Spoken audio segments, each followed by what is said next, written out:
Thanks for tuning in to Men for the Win, a podcast hosted by David Kufis and Dan Thompson, with special guest appearances from Andrew Hoags Hoganson, three avid fans who appreciate well-played baseball, especially when it's done by the Minnesota Twins. Men for the Win is sponsored by the Grand Group with Edina Realty. Are you looking to purchase a new home in the Twin Cities area? Or perhaps you're trying to sell your current home? The Grand Group with Edina Realty will meet all of your housing needs. Contact the Grand Group by emailing thegran, G-R-A-N, group at edinarealty.com or call them by phone at 612-817-8751. Men for the Win is part of the Pulltab Sports Network, covering sports, culture, and entertainment across the Midwest. Check them out at pulltabsports.com and give them a follow on all your social media platforms at Pulltab Sports. On this episode, David and Dan recap the Twins' 4-game series against the Kansas City Royals. Thanks for listening. Enjoy. Thanks for tuning in to Men for the Win. My name is David Kufis. With me, as always, is Dan Thompson. The Twins drop 3 of 4, playing host to the Kansas City Royals, who are currently at the bottom of the AL Central, and it just feels, Dan, that every time we do an episode of this show, the Twins are falling just slightly further away from that wild card spot. Dan, now they're 3 games back in the wild card hunt, 7 games back in the AL Central. Dan, I'm starting to lose faith. We've lost this faith before, though, David, right? And then they come roaring back. To go 3 of 4 or 3 and 4 on the homestand was a little disappointing, right? You know, I was hoping for 4 or 5 wins out of it. It is what it is. It's not a playoff team. I just hope they're playing fun baseball still in September. I think they still could be. I think as we hear of more starting pitchers coming back, which, by the way, a couple pitching updates. So one thing, Justin Topa became the latest Twins player to sign with Toronto. In fact, where is our? Don't we have a good sounder for that, don't we? For Topa? No. You know, for this. Oh, yeah. Great. All kinds of former Twins jumping the border, except not Max Kepler. He wouldn't be. Anyway, Bailey Ober, though, I found this interesting. He filed an official complaint with Major League Baseball over the baseballs used in Boston. Now, we could ask Hoags. Yeah. Hoags was there. It was a wet day. He has complaints that the baseballs weren't scuffed properly. Yeah. Pitchers are already a superstitious bunch. Tough word to say. I'm not superstitious, but I am a little stitious. But I'm curious to see how this goes. It actually, though, makes me feel a little bit better about his injury because it was something that was like externally caused, if that makes sense, potentially. Maybe. Okay, so a couple of things here. I understand that the baseballs are treated very specifically, and you can only use the mud from like one mud hole, I guess, is the way that works and whatnot. But look at the playing conditions during that series. Maybe he's right, and he would know far greater, have a better idea of it than I would here as far as what the balls should feel like. But it's like misting out constantly. I don't know how much scuff on a ball is really going to help you when it's pouring rain outside, Dan. Yeah, I mean, the weather was not ideal, but other guys apparently were complaining about it too. I think he talked to Sonny Gray about it, another former Twins pitcher who plays for the Red Sox too, so I can't remember. Anyway, they're everywhere, right? These former Twins pitchers are everywhere. I don't know, but we should get back into this here. We have some things to say about this series. So, David, is it all right if we just go into the recap? Let's jump right in, Dan. Series recap. Game 1 here, Dan. Twins dropped this one 8-6.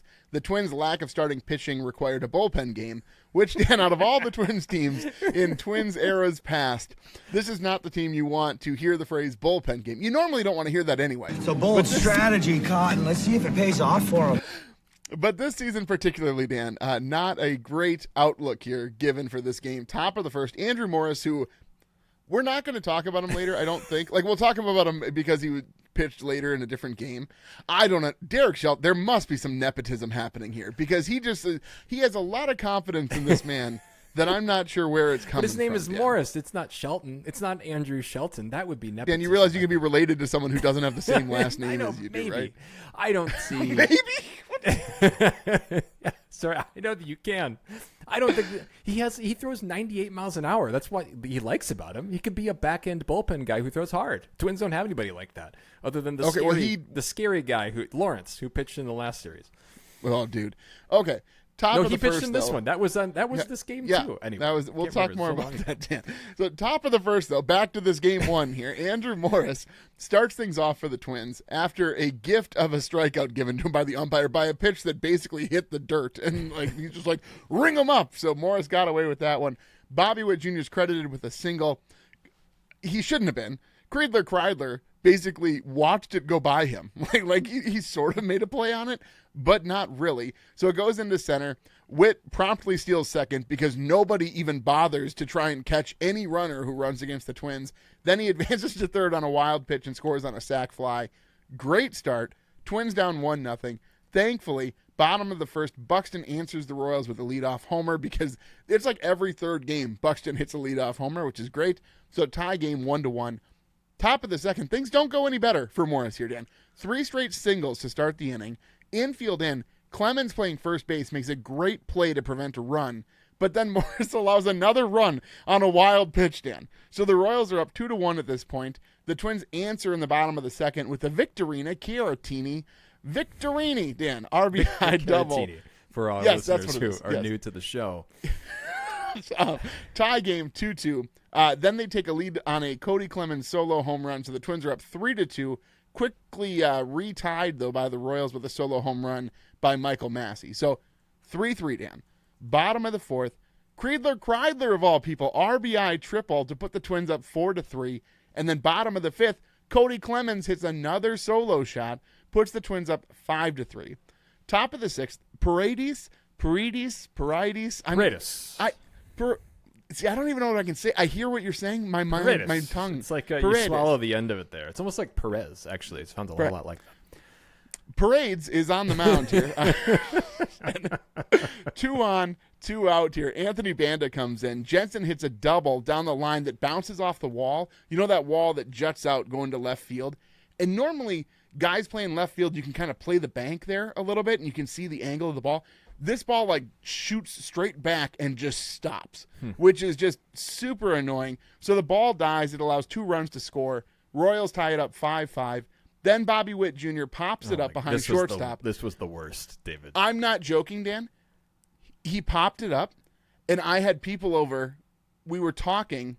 After I saw the contact, I looked away, and I was talking to somebody. And then I hear somebody say, they dropped it. I took for granted, Dan, that this inning was over, and then it wasn't. It's pretty naive of you, David, to just take a pop-up for granted to Fair shortstop point. here after last series with Tristan Gray. This wasn't even Tristan Gray was the best part. True. I guess a grounder. I still have anxiety. I guess a pop-up in the infield or right on the outfield grass. But if 2 players collide, isn't that interference? And so he's out anyway? Right? Yeah, they should have thrown a flag and redone the play. What are we doing here? Anyway, so I was disappointed about this after it happened. I was watching the game, but not that particular moment. So the ball drops. It allows a run to score. Royals are up 6-5. Embarrassing defense by the infield of the Twins, which, to be fair, Dan, it's shocking this hasn't been more of a talking point the rest of the season. It's really only been the last 12 to 15 games that it's really become an issue. Really, yeah, it's a problem. Yeah. But anyway, bottom of the sixth, Chiaratini hits a solo home run to tie it at 6-6. It was he had 2 strikes on him too. He turned on a ball. It was really fun to see that one go. So Twins score 1 in each of the first 6 innings, which is just kind of a fun box score to look at. It was 1, 1, 1, 1, 1. Finally, though, a clean 7th and 8th for both teams, but then in the top of the 9th, Taylor Rogers on the mound, Perez singles, Thomas singles, a sac bunt by Collins advances the runners to second and third. We'll talk about this later. Shelton brings in Lawrence, and now he walks the bases loaded. Rojas hits an RBI single, scores 2, Royals up 8-6. Twins get 2 on in the 9th, but Lee grounds out to end the game, and that is how that one finishes, Dan. Yeah, and in game 2 is another one. Well, this is a good one, right? I forgot. They actually did win a game in this series, 5-3. Twins win this. Starts, though, with a 76-minute sprinkle delay. There was no actual really rain here. But yes, we need to talk about this. Okay. I was at this game, okay? Not a drop. Somebody on X said that they had a short sprinkle. If there was a short sprinkle during that game, Dan, it was in one section of Target Field because not a drop. It was sunny for most of the rain delay, Dan. The sun is out and the tarp is on. When they put the tarp on, I was legitimately confused. I thought it was delayed for some other reason. I'm like, I don't know why else you put the tarp on besides weather. But I do need big shout out here to Titus and his son Laramie, big listeners of the show. I met him at the game. Super, super fun game. We talked a lot and whatnot. And I just wanted to share this. This is pretty funny. So Titus's wife was there, and she was telling me that their son will often quote sounders from the show. Whoa. And then she'll tell David. him, yes. Well, we just talked about this last episode, so I thought it was so fun. But so she said that she'll like tell him what it's from. Like she's like, oh, that's from Shrek, or that's from, Talladega Nights. He's like, no, it's from Men for the Win. Oh, that's adorable. Don't you love that? Don't you love that, Dan Thompson? Oh, man, that's very sweet. Well, that was kind of that. And thank you, Titus and Laramie, for being such dedicated listeners. Our sounders. That's pretty dang cool. We should recruit them to be our engineer. Laramie got a ball, too. He made a great catch here. There were all the boys, and, they were all sitting there with their gloves. He had a great play on a ball to get one, and then he got another one at the end of the game. So super fun night for him. How can you not be romantic about baseball? It's all the feels, David. So, well, the game does start eventually here, and then Team Italy starts for the Royals here. Pasquantino, who they call the Pasquatch. I guess so. And then Caglione. That sounds like Native American unless... Didn't he play for Team Italy? Well, yeah, exactly. So the Royals get a couple RBI doubles there. It's 2-0. Hang on. Can we just do like a fusion restaurant here? American Indian cuisine and Italian. What would that be? It'd be like a wild rice pasta. That's what I was going to think. That sounds delicious, actually. Top of the third, we will talk about this unpleasant moment with Buxton making a catch but then crashing into center. You'll touch on that a little bit later. But the bottom of the third, the Twins do get a run here. RBI ground out by Lee to make it 3-1. Lots of RBI groundouts in this series for the Twins, I think. Yes. Top of the fourth, Austin Martin throws out Caglione at home. Another nice Italian.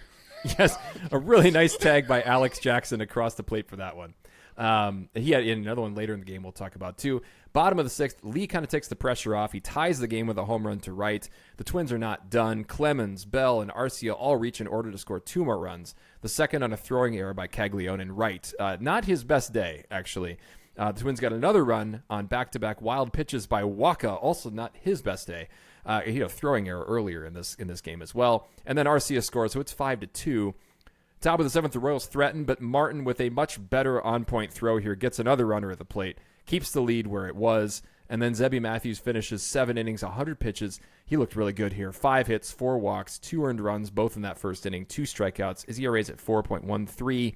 Top of the ninth gets maybe a little dicey here. Travis Adams allows a couple hits and a run, but Kyle Isbell pops out to end it, and it was 5-3. Any other observations from that one since you were there until about 11 o'clock at night, from what it sounds like? Yeah, the rain delay was annoying on a couple of fronts here. So my wife and one of my kids was leaving on a trip the next morning, so I was really frustrated that I was going to be home late, as it was later than I anticipated. And I was there. My brother was there too. He had a buddy with him who I used to know better than I do now, but he's a big Reds fan, and he's a guy who showed up wearing Reds gear. And I'm like, okay.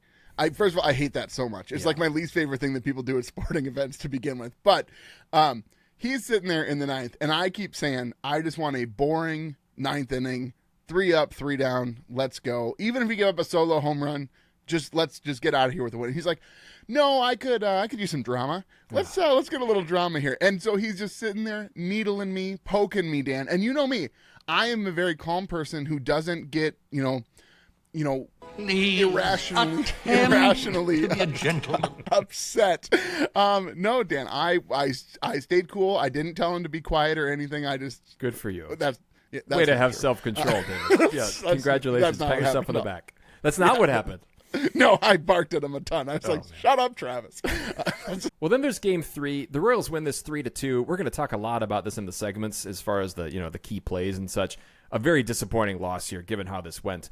But even before it started, it was an interesting game because, first off, Royce Lewis made his return to target field here. He jumped on the green line. He used his frequent pass, and he came down to the other side, and he showed up at target field.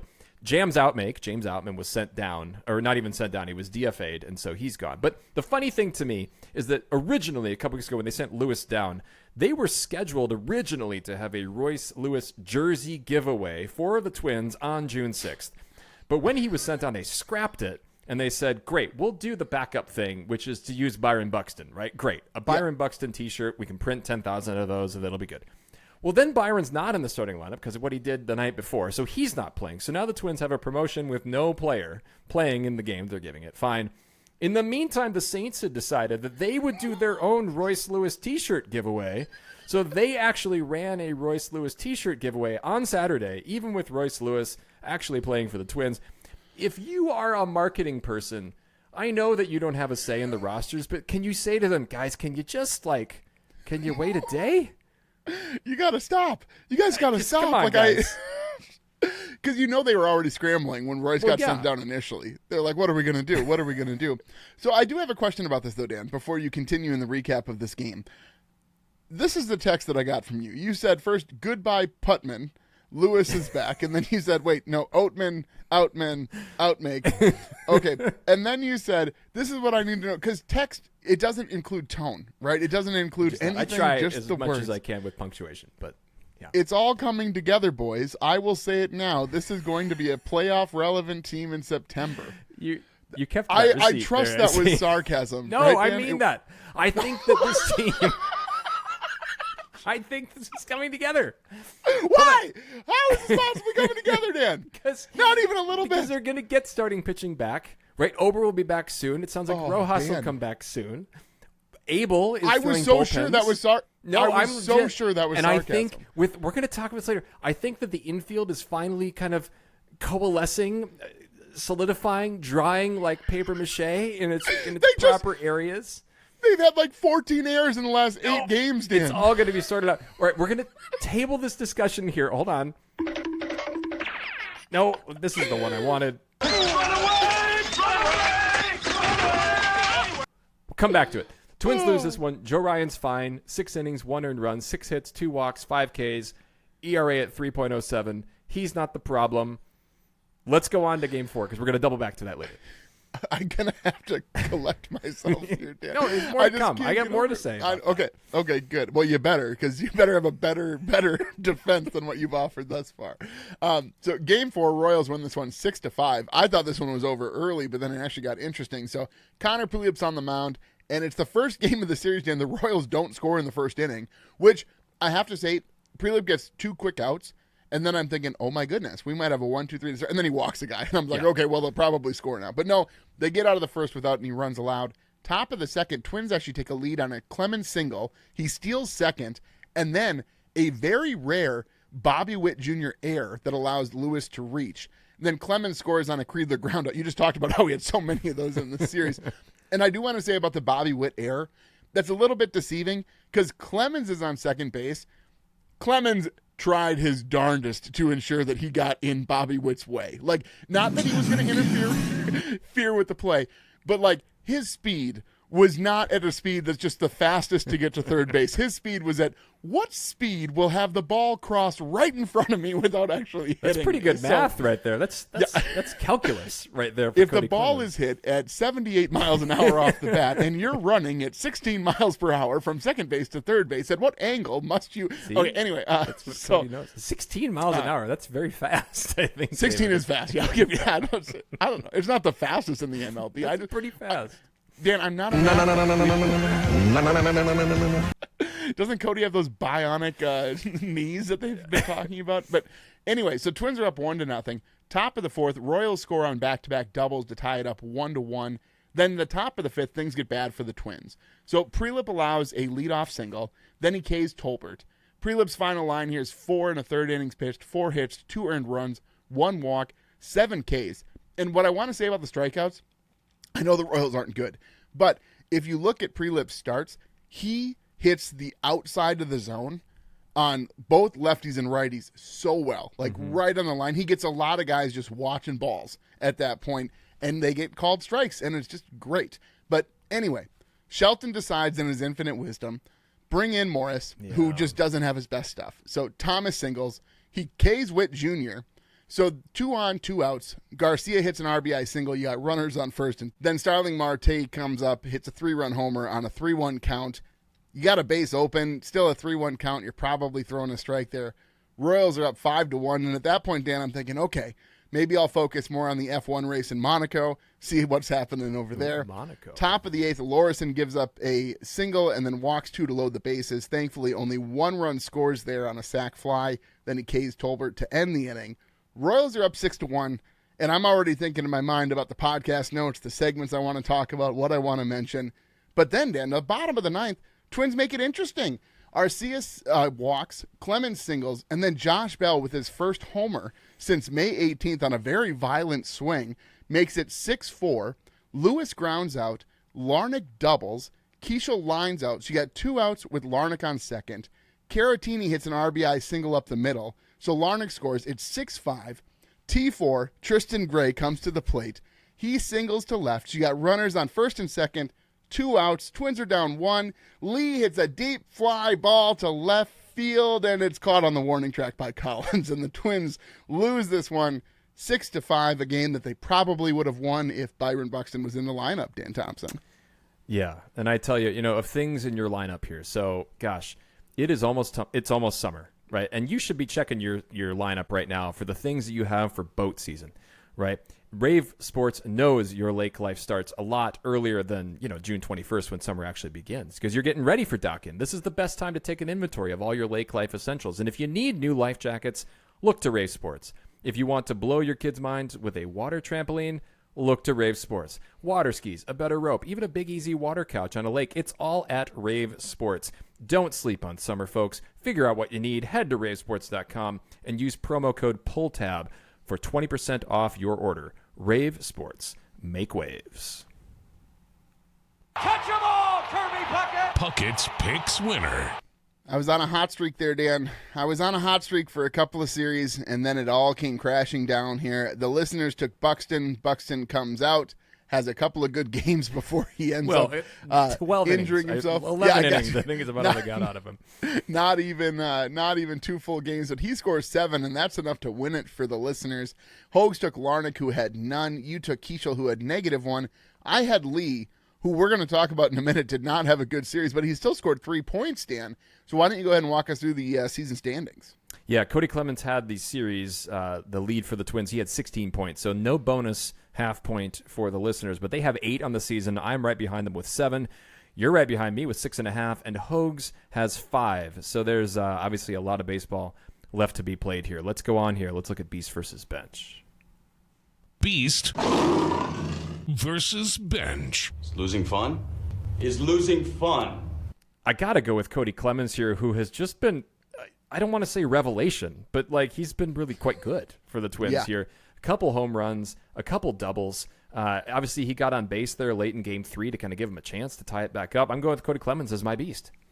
I think he's a great pick, especially the way the rest of the team played this series, Dan. When I have to pick Victorini, so I got to go with Victor Caratini. He goes 5 for 7. The single that he got in Game 4 here to keep the rally going in the 9th was it was good. He hit it hard enough up the center, and it got deflected by the pitcher. It worked out. And he did okay behind the plate. I have to sort of resign myself to assuming that we're going to give up at least 2 stolen bases per game because nobody behind the plate can throw guys out at second base. But he's about as good as I can pick here, Dan. And then I'll just continue right on to my bench here, knowing that Brooks Lee, I don't know how he had positive points, Dan, on this series. He goes 1 for 18 and had 2 different opportunities to give walk-off wins to the Twins in both Game 1 and Game 4. Didn't capitalize on either. Just a rough series here for our SoCal man. Yeah, I think partially, his dad's Cal Poly team got clobbered. I think it was by West Virginia, 17-1 on Saturday. So I think he was in a bit of a family, kind of post-sadness on that. He only did strike out 3 times in the series, and he did have the 1 home run. So that's kind of how he did the points. But yeah, he was not big spot Brooks Lee for sure. I went with Austin Martin mostly at the plate here. 2 hits, 7 Ks in the series. He had some nice plays defensively here. But when you're missing, they made this point on the radio today too, when you're missing Jeffers, when you're mixing Buxton, and Martin's just not getting on base the way that he was at the beginning of the year, I think it's really showing for the rest of this lineup.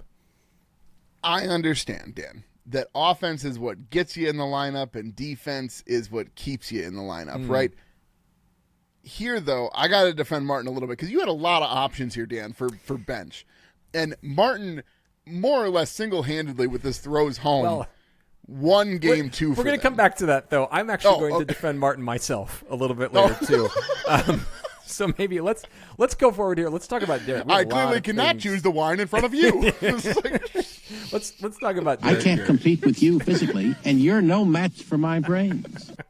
Yeah, let's go on. Like you said, Derek's debrief. Let's go, Dan. You ever seen Buck with his pants down? No. Derek's debrief. Game one.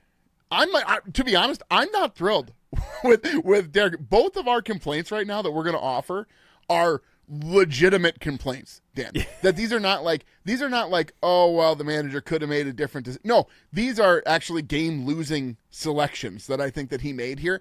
And I get it. We're not a great baseball team right now. Everybody understands. In fact, we don't even know when we will be a good baseball team, if ever. I have some theories about that. Okay, you have so many theories. Sorry, it's hard for me to look and forecast in the notes which theories you're planning to bring forth in the future here.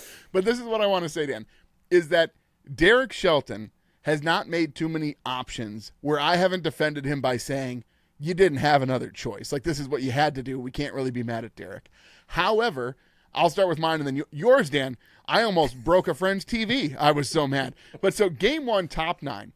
Runners on second and third with 1 out. You bring in a guy, this Lawrence fellow, who cannot be trusted to throw strikes. No. What is this guy known for? Why was he even available to you? Because he can't throw strikes. Because he's wild. Yeah, he can throw the ball fast, but he can't find the strike zone. Why in that situation of all situations, Derek, are you bringing in a guy you can't trust to throw strikes?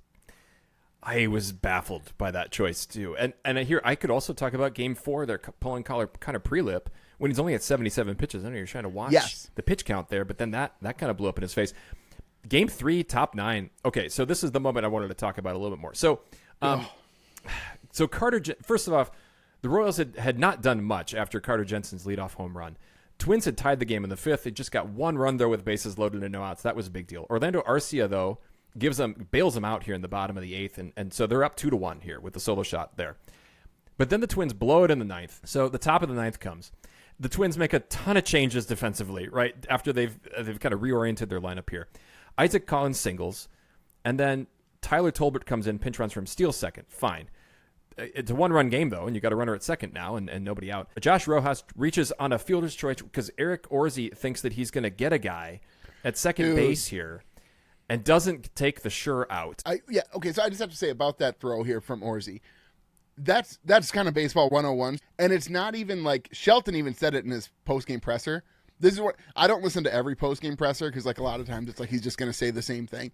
But I knew he was going to get asked about 2 questions. He was going to get asked about Orsi throwing to second and what you're going to talk about with Witt in a second. But that throw, Dan, everybody knows what you're supposed to do as the pitcher there. You look the runner back to second, and then you throw to first. And the only time you're throwing not to first base is if the guy is stuck between second and third. And he was not stuck, and he wasn't nearly far enough away. And then worse, it wasn't even a good throw to second base to even have a chance at him. So Shelton was like, yeah, he should have taken the out there. So at least he admitted that, like, in that instance, Orsi did make a mistake. However, okay, tell him what happened next time, and then I have to talk about Shelton's answer here because it's ridiculous. So Kyle Isbell then sack bunts, and so now there's runners at second and third. Orsi does make the throw to first there in that situation. So second and third, 1 out. Carter Jensen then hits a sac fly to right, and so now it's tied. But you still only got the runner at second. You got Bobby Witt up, and he pitches to him. And this is the part that you have to walk Bobby Witt Jr. there. Yes. To set up. I know you got Pasquantino next, and he's had a fine enough series. There's really no defending this choice. And the irony here is that I think Rocco would have walked him. I think Rocco I think Rocco knows who he's working against here. I don't remember how much Derek Shelton really saw Bobby Witt Jr., but like as Twins fans, we know what Bobby Witt Jr. can do. There's just no reason to face him in that spot. No, it was silly. And then in the post-game presser, go listen to his response because he totally sidesteps the question. They're like, so you pitched to Bobby Witt there. Do you kind of think hindsight 2020, maybe should you not have done that? This was his response, Dan. He goes, well, yeah, we talked about not pitching to Witt. And then he doesn't say anything more about that. And then he goes, the hit he got was just a really good hit. It wasn't even a strike that was thrown to him. And he made, no. The baseball world has changed to such a way that you don't need to throw to a guy to intentionally walk him. You can just tell him to go to first base. What are you doing here? I don't understand. It's a terrible answer to the question. We talked about it. He got a hit because we allowed him to be pitched to. I don't really care where the ball was thrown. That's the whole point. That has nothing to do with it. The fact that the pitch was thrown to begin with, I love when people like justify it by the circumstance that happened previously. They're like, well, he only got a hit because we pitched to him. Do you hear yourself? What are you even talking about? I don't understand. Yeah. So Derek. That was tough. Derek. This was the first series there's all only year. so much. Okay, we talk about leash given to pitchers, right? And what a long a leash are they going to give him? How long are they going to let him pitch? The leash that I've given to Derek Shelton, Dan, he is at this point pulling against the leash. He's almost taken me off my feet because that leash is about to be yanked. Let me tell you, Dan Thompson. Fans want an ejection. There it goes. And that was Gardy's gripe. I owe you this one too. Ogres are like onions. For the dog leash part. I tried to move us forward here and you insisted. So I think that's why you had your chance to go back to the dugout and you stayed out there. All right. We got to move forward Dan here. forever the umpire of the series. Well, somebody's got to be. All right. Minnesota moment. Let's move forward. Minnesota moment. You just try and push me, Dan. You're trying to get me moving, and I just, let me take my time, okay? I just need a minute sometimes to collect my thoughts and get myself. Let's not fight about it now. Let's just, we'll table it and we'll. Very feisty here. Yeah, we got more fights coming up here, I think. Yeah. All right, you're first here. You have the first moment chronologically. Yeah. So, game 2, top 3, it's got to be Buxton's catch and then his removal before his next at bat. So where my season seats are, I have a really good view of what's happening. And the thing is, I see Buck, and I see him tracking that ball, and he is cruising back. And, it's so funny because it's a common phrase, right? Oh, look at that young Buck, right? Like, oh, he's a strapping young Buck. This looked like young Buck, but like of actual Buck. So I don't know what I'm doing here with my language exactly. But so he's going, and I can see that he has a play on this ball, and he's going to catch this ball because he's like, I'm going to catch this ball, and I'm Byron Buxton, and I can. But Dan, he hit that wall so hard going, I don't know if it was full speed, but it was dang near full speed. And the way that he hit, like, it at least looked like he didn't have any, like, body limbs, like, sort of, like, injured in the way that he hit the wall. And it didn't actually look like his head hit the wall. But, man, Dan, I think he's just like he has a sprained body, I think, for lack of a better term. I don't believe that man's ever been to medical school. There we go.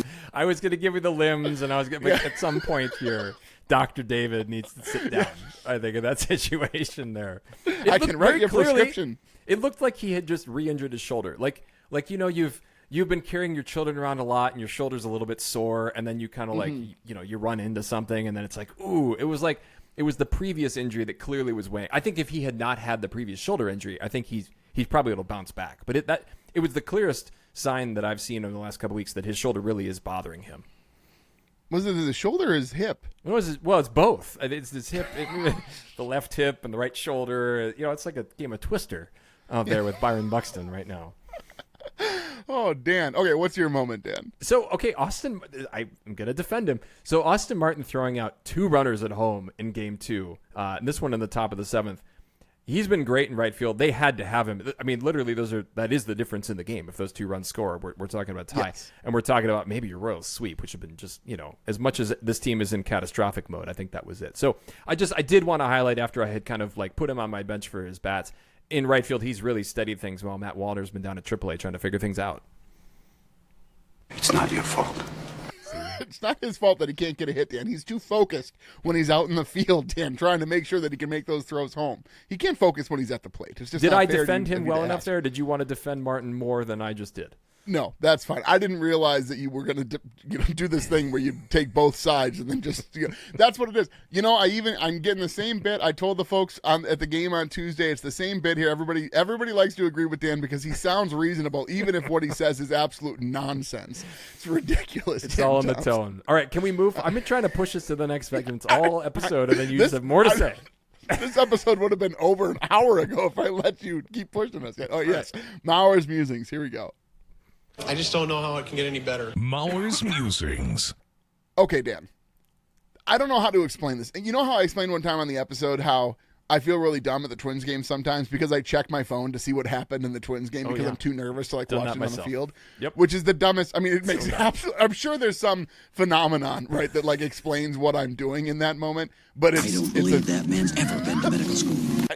Dan, I've been reading a lot of WebMD. Okay, just lay off. The DSM-5 is that it's just at your bedside table? Yes, it actually is on my wife's side. But anyway, it doesn't matter. But so. I don't know how to explain what I'm going to say here is that it's very clear that this team is missing Jeffers, right?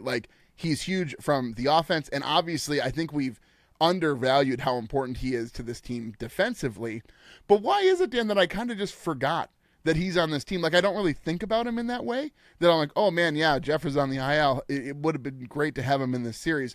And is it just because I've resigned myself to just be so okay with the subpar, catching that we have right now? Explain to me, Dan, why my brain forgets that Jeffers is on this team. Well, I think it has coincided with Caratini actually hitting the ball pretty well as a catcher. And so point. I think that we don't miss his offense in the same way. And I think people just don't think about catchers defensively very often. I think now, with the challenge system, I think it's a little bit more obvious that catchers do things behind the plate. But I think that's probably why. It's just that they haven't missed his offense as much as we thought that they might. I do think they're still missing it, but not in this, because now Caratini is not the backup, right? It's Alec Jackson is the backup, and he's kind of useless at the plate. Yeah, no, I totally agree here, Dan.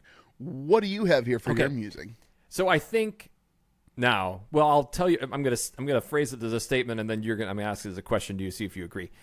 I think this is the time for Kaelen Culpepper. I think that they've got the positions kind of lined up with Royce Lewis having moved over, I think, essentially to first base. Have we not been talking about this, by the way, for years, that Royce Lewis should just play first base? It would solve a bunch of problems.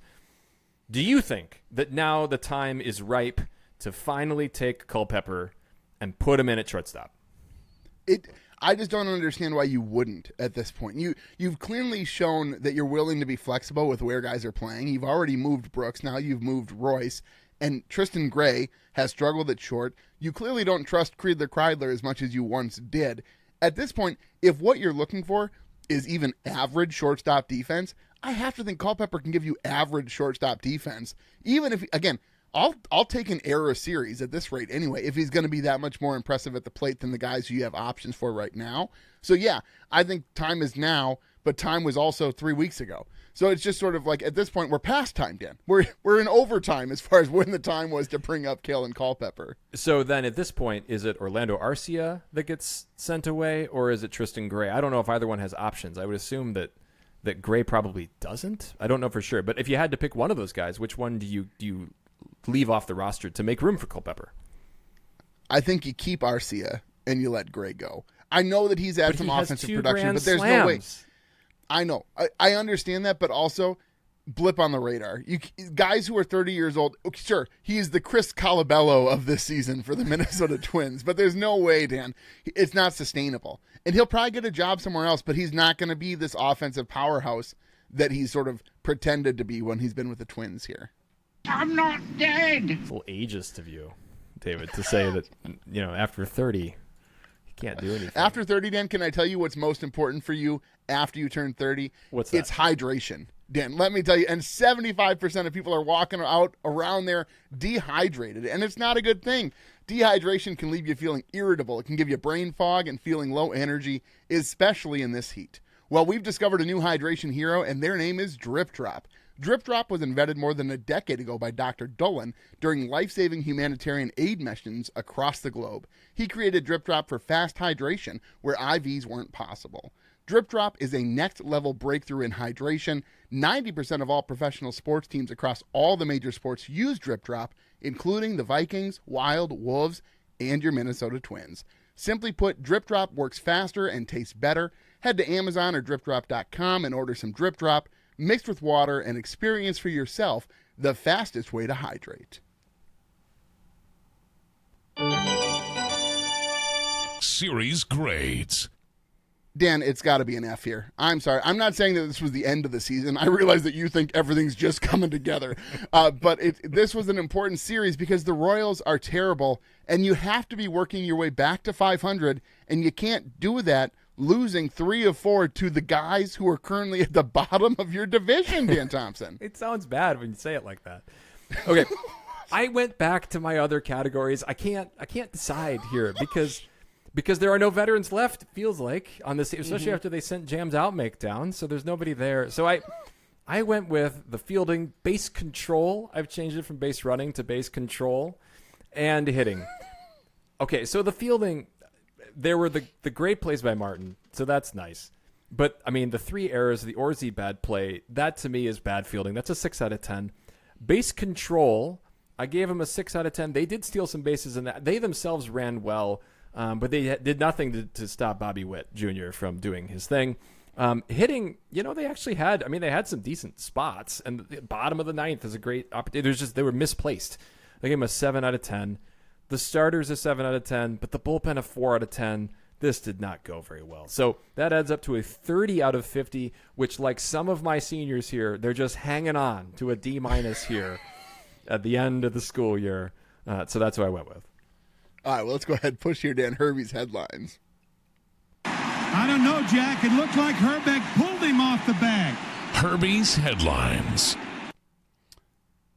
All rise for Dan's Judge Love. We haven't really talked about Aaron Judge much this season. Most of our topics focus on Shohei Ohtani. However, Aaron Judge now will likely be out until at least August with a fractured rib, which I guess he's been dealing with for a while, potentially, and that may be what's been impacting his swing, Dan. Of course it is. He's hitting .248 this year, 17 home runs, though, which is fewer than Byron Buxton, I believe. 38 RBI, 53 hits. We'll see. I sure obviously wish him and all other baseball players a nice recovery. And then my note here, so Jacob Mizorowski, the reason this came to my mind is you had mentioned the All-Star voting. And last year, Jacob Mizorowski was like anointed an All-Star, even though he'd only pitched. It was like 50 innings or something. Well, if you can retroactively earn an All-Star spot, he's certainly doing it this year. He leads majors. Works. Well, it's not how it works, but he leads the majors in strikeouts, 116. He's second in ERA at 1.50. He is the pitcher that we thought. I saw something. He threw a pitch that was like 103.7 miles an hour as a starting pitcher. That is. We'll see, and I hope that he can maintain that health, but that feels unsustainable to me if you're a starting pitcher to throw that hard for a whole game. Yeah, I do have to say, too, the Brewers jerseys, their City Connect ones, I don't know if they're different this year. Or no, they're new this year. Yeah, because I got the old one, the hat, on discount, because I got the new one. Is it the Wisco, the new one this year, right? Yep. They look like AAA jerseys. And so, when I first saw those highlights, I didn't recognize the guy he was pitching against earlier in this season, and I truly thought this was some minor league game that a guy was throwing this hard, and I was so confused. I'm like, oh, those are their City Connects. Oh. Don't care for them, Dan. They look a little amateurish. Well, that's why I got the hat for the old one. And, $20. It was way big deal. We should note, too, interdivisional foe Tariq Skubal throws a 5 scoreless inning start in his first rehab start. So I don't know what his timetable for return is. He'll probably get back just in time to be traded at the deadline, I guess. But no, they say they're not trading him yet because they're on a run, apparently, is what they think. So, they're only 2.5 back from the Twins now for 3rd place in the AL Central, David. If that's not reason to go all in, I don't know what is. Okay, let's make our picks here, Dan, for the Tigers series, actually, speaking of. And we'll see you tomorrow night. Puckett's Picks. Okay, Dan, the listeners are switching it up, not believing Buxton going to be well enough for this next series. They're going to take Josh Bell. Seems like a wild pick, in my opinion, Dan, but it goes to you next. So I have been all over the place with Royce Lewis this year. This has been pointed out to me here, because sometimes I say, you are the chosen one. And sometimes I say, he is the one. I'm going to go with the latter on this series. I know you think his swing doesn't look any better and any different. I don't know. I'm not a swing doctor. I don't know these things. But I'm just hopeful that at some point, we talked about this. See the ball, hit the ball. That should just be everything for Royce Lewis. See the ball, hit the ball. And for some reason, it's all more complicated than that. Anyway, but I'm going to pick him. I'm going to pick him and see what happens here in this Tiger series. I knew exactly what to do, but in a much more real sense, I had no idea what to do. Hogs has more faith that Buxton will play in the series, or even if he plays in one game, there's a good chance he wins it, Dan. So Hogs is going to take Buxton. No injury scares Hogs. I don't know. I took Lee last time, and I was so disappointed with his result. I can't imagine that he's going to do it again. And Trevor Larnach, apparently Derek Shelton hates him. He wants to pull him in every opportunity that he can. So I got to go with Brooks Lee because at least he's probably going to be on the field, Dan. Again, okay. Well, speaking of not being on the field or being on the field, you're going to have the next podcast off. It's going to be me and Hogs handling Thursday night here. So I think in light of that, I think you should probably be the one here to send us out for the series. I'm very excited. I have to have the day off because my wife and kid are coming back, and it's my boy's first T-ball. I'm very pumped in. I'm so excited. How can you not be romantic about baseball?